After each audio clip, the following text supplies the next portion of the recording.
Terima kasih Anda masih bersama kami di Kompas Petang dan kita lanjutkan dialog bersama dengan Bais, Indonesia Police Watch dan juga Kompolnas. Saya akan ke Kompolnas terlebih dahulu. Pak Yusuf, kalau memang gerakan bawah tanah atau gerilya yang disebutkan oleh Mahfud MD ini memang betul adanya, apakah ini artinya bahwa keadilan ini bisa ditekan dan juga bisa dipengaruhi oleh seseorang yang berpangkat tinggi? Yang pasti Cynthia, kami sebagai pengawas eksternal, pengawas fungsional Polri, ketika ada disuarakan Pak Mahfud MD, Pak Ketua Kompolnas mengatakan bahwa tanah itu, kami pastikan bahwa itu tentunya tidak terkait dengan adanya oknum anggota Polri yang bagian dari itu. Yang kedua, dari awal kami sudah mengatakan ada strategi-strategi yang disusun oleh Ferdy Sambo. Nah, yang sekarang ini wujudnya yang dimaksud itu gerakan bawah tanah. Yang pasti tentu pihak yang dipengaruhi itu, ini harus kita pantau. Kami yakin hakim punya independensi yang kuat, ada komisi yudisial yang memantau itu, tentu tidak semudah itu. Tidak akan semudah itu ya. Baik, ya. Pak Soleman, ini kan Pak Mahfud juga menyebutkan indikasinya ada huruf dan juga angka. Kalau mau dilihat huruf itu bisa dikatakan kalimat, artinya hukuman mati atau hukuman seumur hidup. Lalu angka artinya 20 tahun penjara yang diharapkan nantinya bisa remisi dan kemudian bisa terbebas. Bagaimana Anda melihatnya? Kalau saya akan melihat, ini saya hanya menganalisa dari uraian jaksa. Jaksa itu uraiannya itu maksimum semua. Nah, kalau maksimum semua lah ya maksimum. Tapi kalau memang jaksa ini ada, ini ada di misalkan seumur hidup, ya salah satu diperbaiki, dikasih baik. Misalkan ada hal yang meringankan, dia sudah berdinas sekian puluh tahun, satu aja seperti itu masih bisa dimaklumi bahwa itu tidak maksimum. Masalahnya uraiannya itu indikakan itu maksimum semua. Mau semua dalam artian? Bagaimana? Mau semua dalam artian?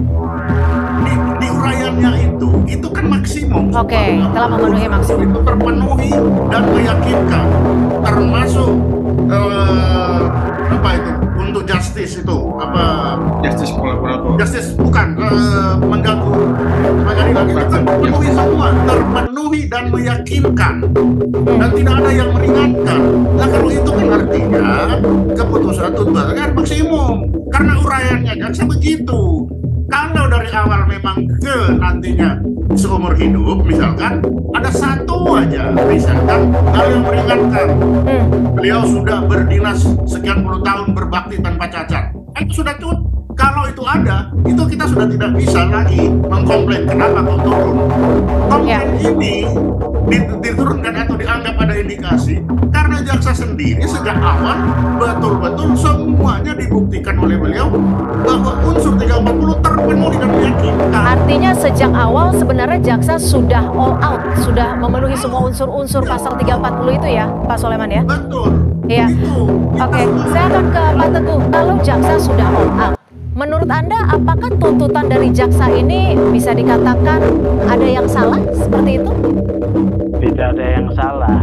Jaksa sedang mempersiapkan jalan untuk hakim memutus lebih rendah. Ya, jadi saya ulangi ini. Jaksa sedang memberikan jalan untuk hakim memutus lebih rendah. Jalannya di mana? Itu yang tadi disebut oleh Pak Ponto, yaitu hal yang meringankan. Jaksa pada tuntutan kepada terdakwa lain hal-hal yang umum tidak pernah dihukum, sopan di persidangan, mengakui perbuatannya dimasukkan sebagai unsur yang meringankan. Nah, jaksa ini dengan bijaksana dalam tanda kutip, ya, itu akan membuka ruang buat hakim supaya hakim mengisi itu. Ketika hakim mengisi itu, ada alasan sosiologis untuk menurunkan putusan di bawah tuntutan. Ini kuncinya, ya. Nah, nanti yang kedua soal disparitas, ya, soal disparitas.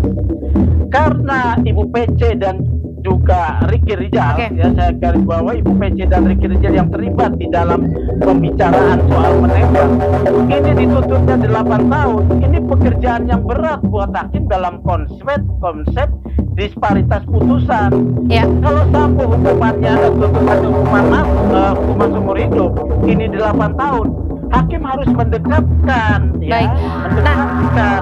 Ya, artinya memang perlu dikawal. Lalu bagaimana memastikan jaminan bahwa gerakan bawah tanah yang disebut oleh Mahfud MD ini tidak bergerilya, atau bisa dikatakan gerilyanya bisa langsung dipatahkan saat ini? Ya, harapannya terkubur dengan tanah.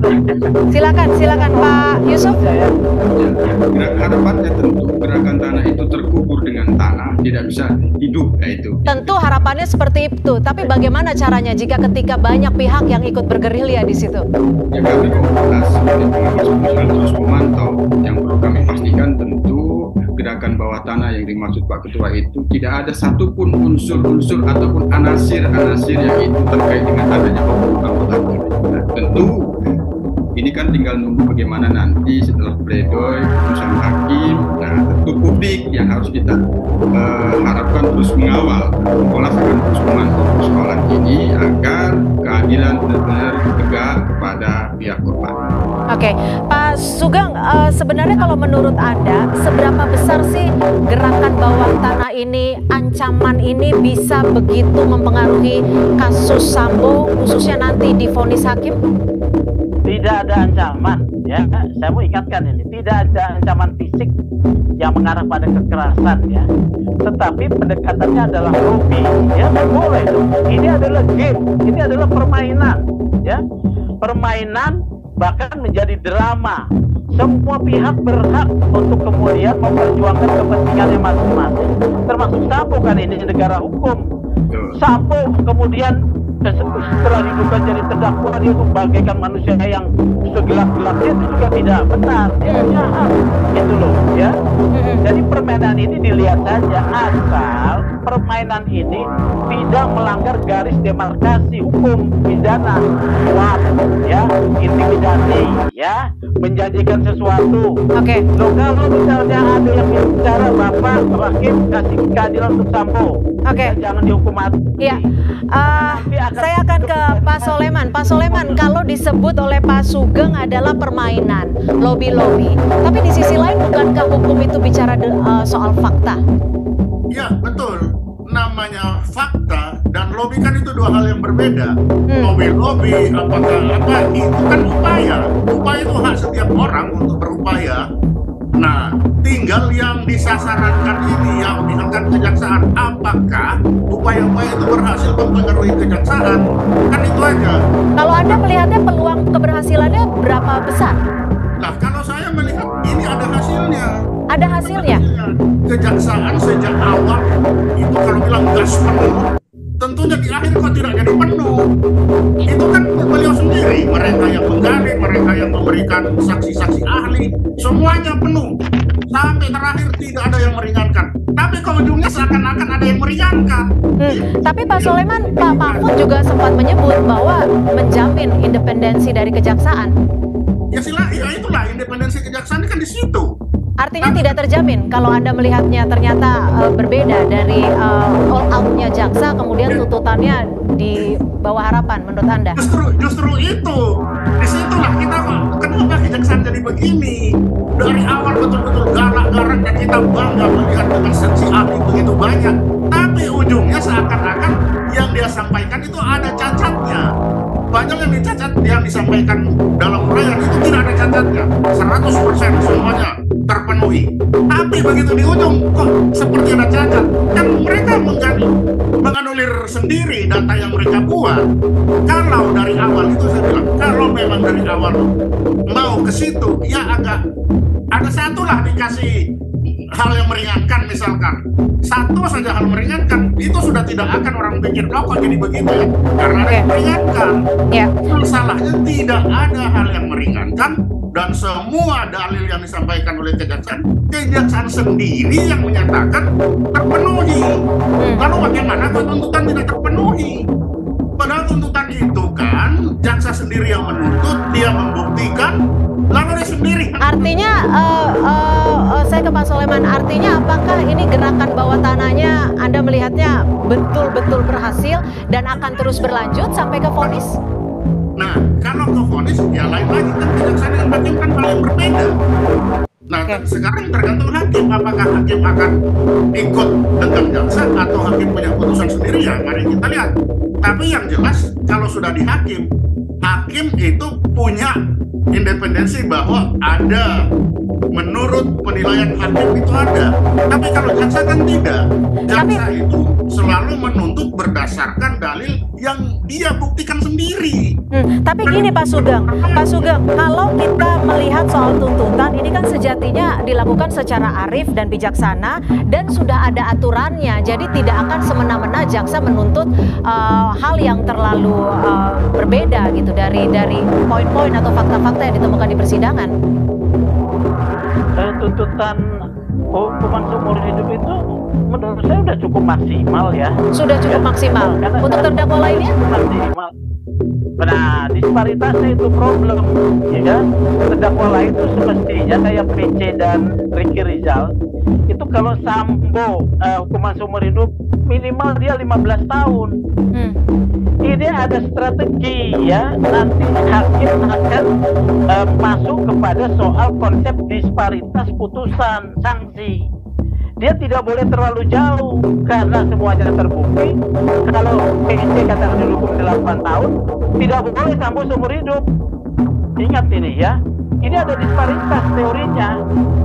Jadi saya bilang itu indikasinya jaksa bukan tidak tahu ada hal yang meringankan buat Sambo.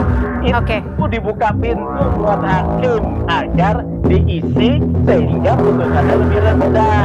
Kemudian putusan Baik, terakhir saya akan ke Kompolnas, Pak Yusuf.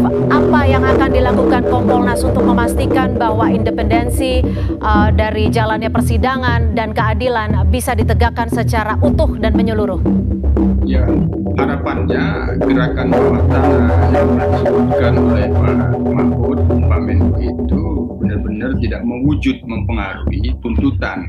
Tuntutan jaksa itu kan seharusnya kalau publik memahami, merasakan, namanya penuntut, namanya tuntutan itu kan biasanya kan maksimal kan berarti itu. Nah, tentu dalam hal ini kami sendiri dalam pantauan sepanjang ini informasi yang kami peroleh dari kejaksaan sampai sejauh ini belum ada arah ke sana. Tapi tentu ini kami yakin bahwa kaitannya dengan kewenangan jaksa tentu Kompolnas tidak ingin mencampuri.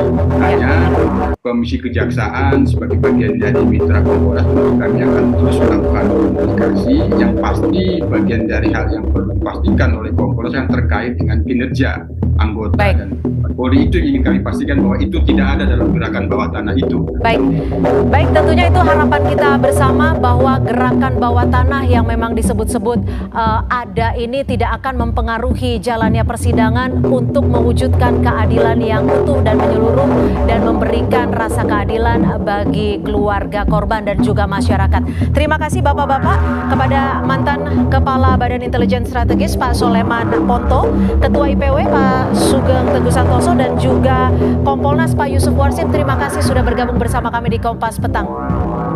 Terima kasih. Sore.